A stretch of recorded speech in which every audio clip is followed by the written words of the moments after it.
ಇನ್ನು ಯುದ್ಧದ ಮಧ್ಯೆಯೇ ಇರಾನ್ಗೆ ಪಾಕಿಸ್ತಾನ ಯಾಮಾರಿಸ್ತಾ ಅನ್ನೋದು ಸದ್ಯಕ್ಕೆ ಜಾಗತಿಕವಾಗಿ ನಡೀತಾ ಇರುವಂತಹ ಚರ್ಚೆ. ಯಾಕಂದ್ರೆ ಪಾಕ್ ಧ್ವಜ ಹೊತ್ತಂತಹ ಹಡಗುಗಳು ಹಾರ್ಮುಜ್ ಜಲಸಂಧಿಯನ್ನ ದಾಟಿದ್ದಾವೆ. ಒಟ್ಟು 10 ಹಡಗುಗಳು ಹಾರ್ಮುಜ್ ಜಲಸಂಧಿಯನ್ನ ದಾಟಿರೋದು. ಪಾಕ್ಗೆ ಹೋಗ್ತೀವಿ ಅಂತ ಹೇಳಿ ಹಾರ್ಮುಜ್ ಅನ್ನ ದಾಟುವುದಕ್ಕೆ ಇರಾನ್ ಬಿಟ್ಟಿತ್ತು. ಆದರೆ ಸದ್ದಿಲ್ಲದೆ 10 ಆಯಿಲ್ ಟ್ಯಾಂಕರ್ ಹಡಗುಗಳು ನೇರವಾಗಿ ಅಮೆರಿಕಾಗೆ ರವಾನೆಯಾಗಿದ್ದಾವೆ. ಇರಾನ್ನಿಂದ 10 ತೈಲ ಟ್ಯಾಂಕರ್ಗಳು ನಮಗೆ ಗಿಫ್ಟ್ ಆಗಿ ಬಂದಿವೆ ಅಂತ ಹೇಳಿ ಅಮೆರಿಕ ಹೇಳಿದೆ. ಖುದ್ದು ಡೊನಾಲ್ಡ್ ಟ್ರಂಪ್ ಹೇಳಿದ್ದಾರೆ. ಪಾಕ್ ವರ್ತನೆಯಿಂದ ಇರಾನ್ ಇಂಗು ತಿಂದ ಮಂಗನಂತಾಯ್ತಾ ಅನ್ನೋದು ಪ್ರಶ್ನೆ. ಇರಾನ್ ನಿನ್ನೆಯಷ್ಟೇ ಹೇಳಿತ್ತು, ಭಾರತ, ಚೀನಾ, ಪಾಕಿಸ್ತಾನ ಈ ರೀತಿಯಾಗಿ ತನ್ನ ಫ್ರೆಂಡ್ಲಿ ರಾಷ್ಟ್ರಗಳು, ಬಾಂಗ್ಲಾದೇಶ, ತನ್ನ ಮಿತ್ರ ರಾಷ್ಟ್ರಗಳು ಯಾವುದಿದ್ದಾವೋ ಆ ಮಿತ್ರ ರಾಷ್ಟ್ರಗಳಿಗೆ ನಾವು ಹಾರ್ಮುಜ್ ಜಲಸಂಧಿಯನ್ನ ಓಪನ್ ಮಾಡಿದ್ದೇವೆ. ಯಾವುದೇ ಕಾರಣಕ್ಕೂ ಅವರ ಫ್ಲಾಗ್ ಇರುವಂತಹ ಹಡಗುಗಳನ್ನ ನಾವು ತಡೆಯೋದಿಲ್ಲ ಅಂತ ಹೇಳಿ ಇರಾನ್ ಘೋಷಣೆಯನ್ನ ಮಾಡಿತ್ತು. ಅದಾದಂತಹ ನಂತರದಲ್ಲಿ ಭಾರತಕ್ಕೆ ಒಂದು ರೀತಿ ರಿಲೀಫ್ ಸಿಕ್ಕಿತ್ತು. ಆದ್ರೆ ಇದನ್ನ ತನ್ನ ಸ್ವಾರ್ಥಕ್ಕೆ ಬಳಕೆ ಮಾಡ್ಕೊಳ್ತಾ ಅಥವಾ ಇರಾನ್ನ ಬೀಟ್ರೆ ಮಾಡೋದಕ್ಕೆ, ಇರಾನ್ಗೆ ದ್ರೋಹ ಮಾಡೋದಕ್ಕೆ ಪಾಕಿಸ್ತಾನ ಬಳಕೆ ಮಾಡ್ಕೊಳ್ತಾ, ಇದು ಸದ್ಯಕ್ಕಿರುವಂತಹ ಚರ್ಚೆ. ಯಾಕಂದ್ರೆ ಇರಾನ್ ಹಾಗೆಯೇ ಅಮೆರಿಕಾದ ಮಧ್ಯೆ ಶಾಂತಿಯ ಮಾತುಕತೆಗೆ ನಾನು ವೇದಿಕೆಯನ್ನ ಕಲ್ಪಿಸ್ತೀನಿ ಅಂತ ಹೇಳಿ ಪಾಕಿಸ್ತಾನ ಹೇಳ್ತಾ ಇದೆ. ಎರಡೂ ರಾಷ್ಟ್ರಗಳ ನಾಯಕರ ಮಧ್ಯೆ ಮಾತುಕತೆಗೆ ಕೊಂಡಿಯಾಗಿ ನಾನು ಮೆಸೇಜ್ ಪಾಸ್ ಮಾಡ್ತಾ ಇರೋದಾಗಿ ಪಾಕಿಸ್ತಾನದ ವಿದೇಶಾಂಗ ಸಚಿವರು ಹೇಳಿಕೊಂಡಿದ್ದಾರೆ. ಆದ್ರೆ ಇದರ ಮಧ್ಯೆ ಹಾರ್ಮುಜ್ ಜಲಸಂಧಿಯಲ್ಲಿದ್ದಂತಹ ಪಾಕಿಸ್ತಾನದ 10 ಆಯಿಲ್ ಟ್ಯಾಂಕರ್ಗಳು, ಪಾಕಿಸ್ತಾನದ ಫ್ಲಾಗ್ ಇದ್ದಂತಹ ಆಯಿಲ್ ಟ್ಯಾಂಕರ್ಗಳು ನೇರವಾಗಿ ಅಮೆರಿಕಾಗೆ ರವಾನೆಯಾಗಿವೆ ಅನ್ನೋದನ್ನ ಖುದ್ದು ಅಮೆರಿಕ ಅಧ್ಯಕ್ಷ ಡೊನಾಲ್ಡ್ ಟ್ರಂಪ್ ಅವರು ಹೇಳಿರೋದು ಚರ್ಚೆಗೆ ಗ್ರಾಸವಾಗಿದೆ.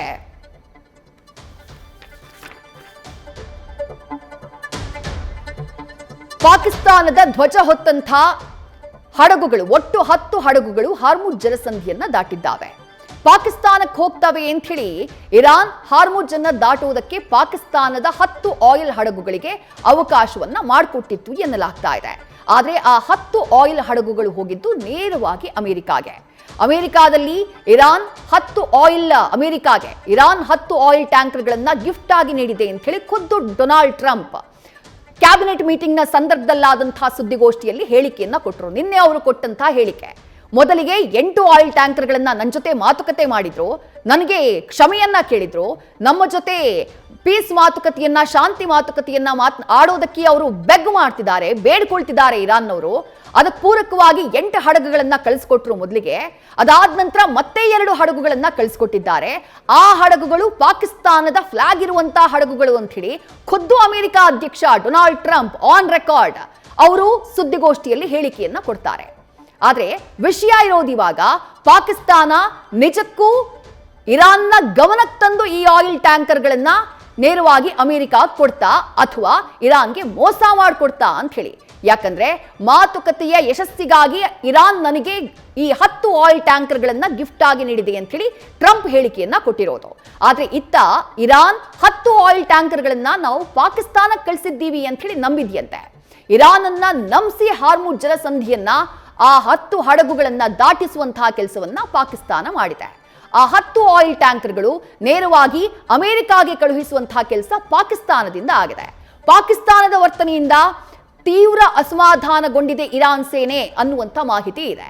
ಅಮೆರಿಕ ಹಾಗೆ ಇರಾನ್ನ ಮಧ್ಯಸ್ಥಿಕೆ ವಹಿಸುವುದಾಗಿ ಹೇಳಿರುವಂತಹ ಪಾಕಿಸ್ತಾನ ಇರಾನ್ನ ಯಾಮಾರಿಸ್ತಾ ಅನ್ನೋದು ಸದ್ಯಕ್ಕಿರುವಂತಹ ಪ್ರಶ್ನೆ. ಆದ್ರೆ ಇಲ್ಲಿ ಇನ್ನೂ ಒಂದು ವಿಚಾರವನ್ನ ಮೆನ್ಷನ್ ಮಾಡಬೇಕು.